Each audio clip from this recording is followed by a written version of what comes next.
Chapter 11, 9 Basic Steps. Let me warn emphatically that fasting is a much more complicated process than generally realized even by some of its ardent advocates. It involves much more than merely going without food. There is an art to fasting as well as a science of fasting. The uses of fasting seem at times almost unlimited. Its inconveniences are not great, its dangers are few and rarely seen.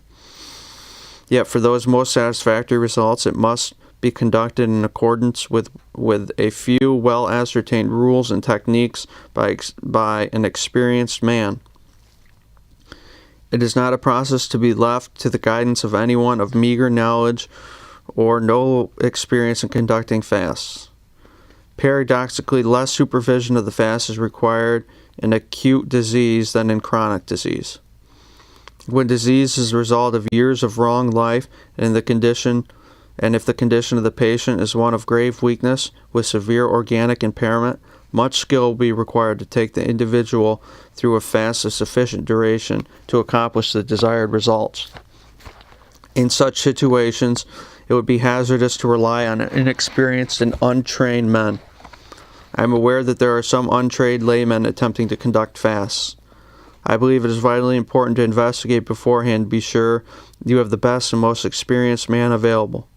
In this connection, I must point out also that, while there are several schools of so-called recognized by law in this country, few of the practitioners of any of these schools have any knowledge of and experience with fasting. We cannot select any doctor at random without knowing his special training to supervise a fast. It is a fundamental rule of hygienic practice that all the needs of normal physiology are present in states of illness, and in periods of abstinence they must be met according to the degree of need and functional ability, to the end that the organic functional integrity may be preserved or restored. Let us understand this clearly. When we fast, we do not also cease to breathe or to take water. There is never an absence of need for oxygen. We continue to become thirsty at intervals and we drink. Fasting is abstinence from food, not abstinence from all of the essentials of life. It is abstinence from food only in the sense that we abstain from taking in the raw materials of nutrition for a period of time while the body draws on its stored up supplies. We still need and use food. Fasting is not suspended animation. Indeed, although it is a period of greatly reduced activity, some of the processes of life are actually accelerated during periods of abstinence. The ordinary needs of life, food, air, water, warmth, sunshine, activity, rest, sleep, cleanliness, poise of mind, remain basic needs for the fasting organism. Food, nutriment, with which to sustain the functioning tissues of the body, is obtained from reserves or stores in the body. Water is taken according to the demands of thirst. Warmth is required so that the body does not become chilled. Sunshine is needed in keeping with the somewhat reduced metabolic activities of life. Cleanliness is still a requirement. Sleep is a necessity. Mental and emotional stabilization is especially important. This means that the techniques of fasting are significant and should, at least in a broad general sense, be recognized and understood by anyone interested in this field or contemplating a fast. Where do these techniques begin? Some say that they should begin long before the fast starts, with the earliest stages of fast preparation. Number 1, preparation. Many complicated plans have been designed to prepare the individual or patient for a fast. Some of these involve a period on special foods intended to empty the intestinal tract of material before the fast is started. Others are rituals involving fasting a day, eating 2 days, fasting 2 days, eating for 4 days, and so on in this manner, with the goal of gradually preparing one for the fast of considerable length. All such plans are wasteful to the patient's time and money, since they revolve around the idea of feeding at a time when a fast is needed, as there is no reason why one may not go into a fast abruptly and without these rituals. They are not recommended here. The truly essential preparation is in the mental and emotional attitudes. If you can understand the wisdom and rationality of fasting and rid your mind of all fear of this perfectly normal process, you can fast with ease. Satisfy yourself that the fast will prove to be highly beneficial and enter upon it without fear and anxiety. Mental unrest and fear can make fasting difficult or impossible in cases which it would otherwise prove to be the greatest possible benefit. When I first started my work, I served for a few months under the direction of Milo A. Crane, M.D., who conducted the Crane Sanitariums in Elmhurst, Illinois. Dr. Crane never placed a patient on a fast if the patient feared it. Instead, he would put him on a diet and permit him to mingle with other patients. Usually within a few days, the patient would ask if he could not fast. This is one of the best advantages of being with others. One sees and realizes that they are not starving but actually benefiting. Fears vanish before reality. Number 2, rest. The techniques of fasting are based on simple physiological principles. They do not involve the need for nor the use of any measures that are foreign to the regular needs of the living organism. Treatments, special modalities, and forcing measures have no place in fasting. The most important technique of the fast is that of reducing activity, mental, sensory, and physical, to a bare minimum so that the energy of the faster may be conserved and his healing and excretory processes may be accelerated. The faster should bear in mind the simple rule of compensation.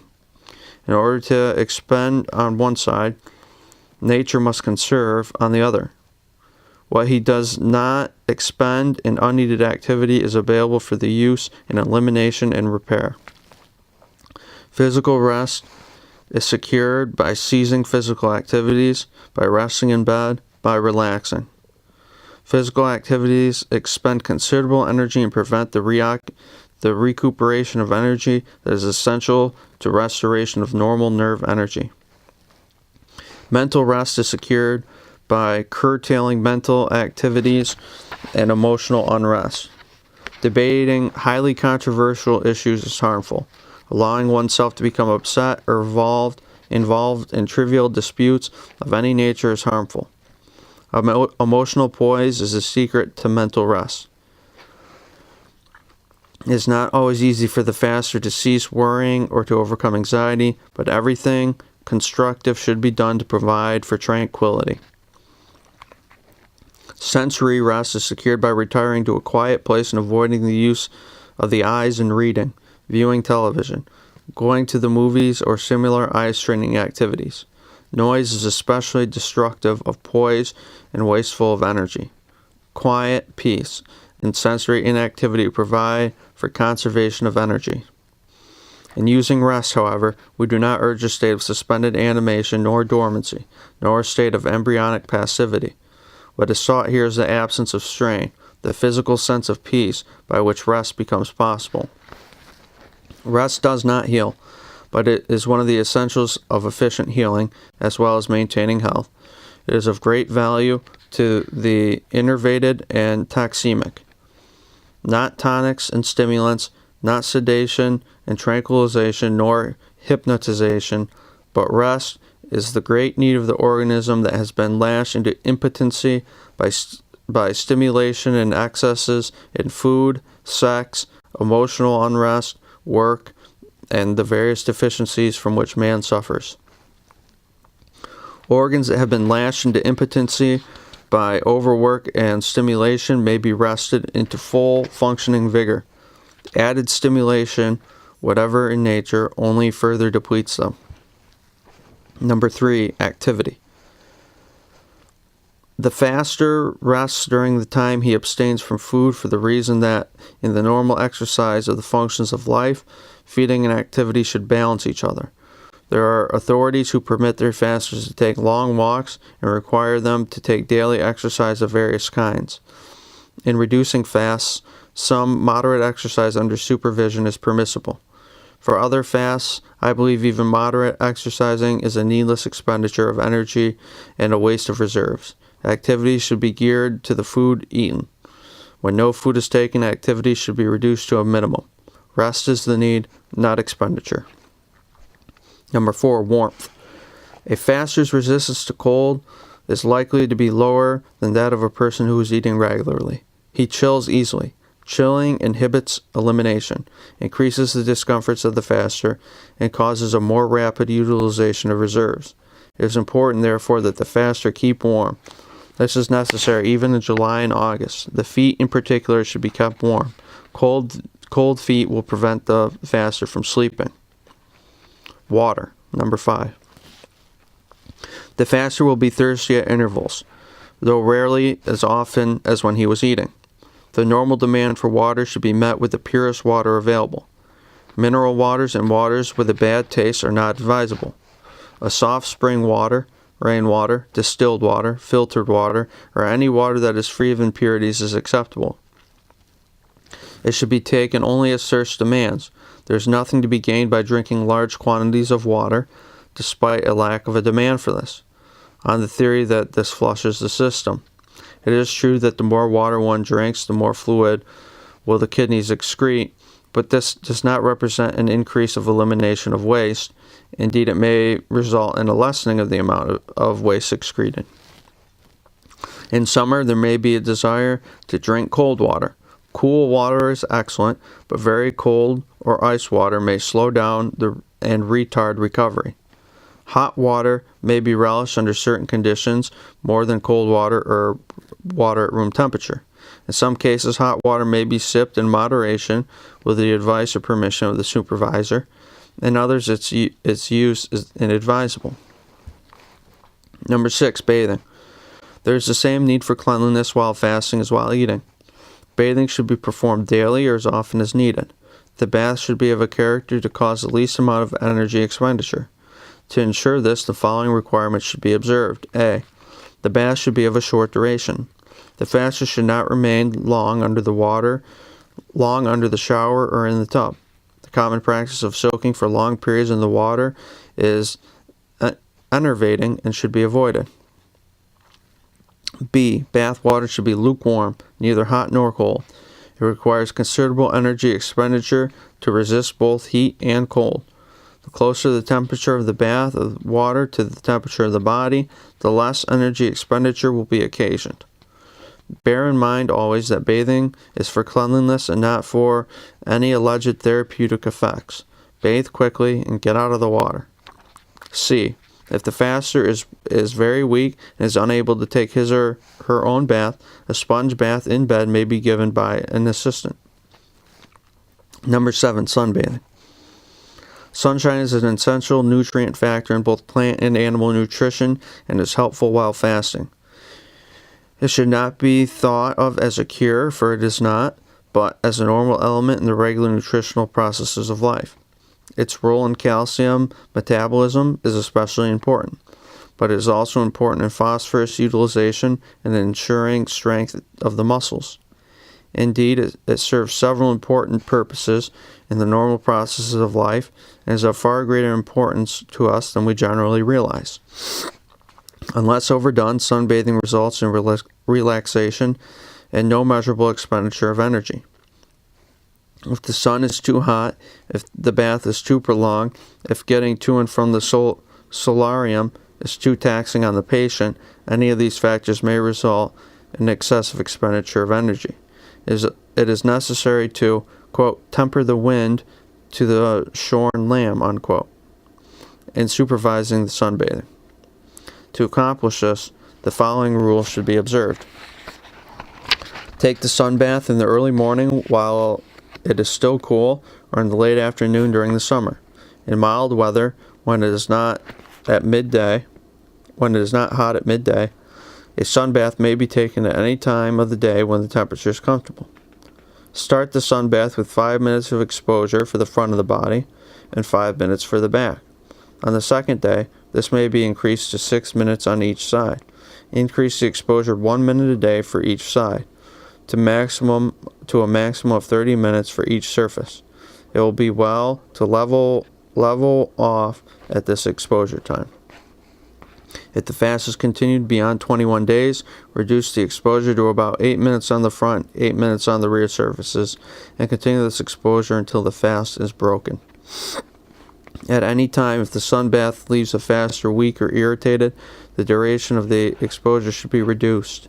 Avoid overdoing. Number 8, purges. It is sometimes claimed, completely erroneously in my opinion, that during the fast it is necessary to keep the bowels, kidneys, and skin active, to carry away the toxins released into the circulation by the liquidation of tissue. Daily enemas or saline purges are advised to clean the bowels. Much water drinking and even diuretics are advised to keep the kidneys active. Sweat baths are employed to keep the skin active. All of these forcing measures are not only unnecessary, they're actually hurtful. There is nothing that so safely and so certainly increases kidney action as the fast itself. The bowels empty themselves during a fast as often as there is need for them to do so. If no need arises, they take a long needed rest. The skin is not an eliminating organ, and sweat baths are delusions. These measures further inveterate the faster and tend to inhibit rather than accelerate elimination. These suggested techniques are harmful and should be avoided. Number 9, suffering. It has been said that the fast should not be continued when the faster is suffering greatly, as in some general health impairment. The fact is that it is precisely under these circumstances that digestive and stimulative powers are lowest. The greater the suffering, the less able is the sufferer to take and digest food. When the discomfort passes, the practitioner will know when to feed the patient. Fasting tends to end suffering, and the faster suffering may experience relief in a much shorter time if he continues to fast than if he breaks the fast.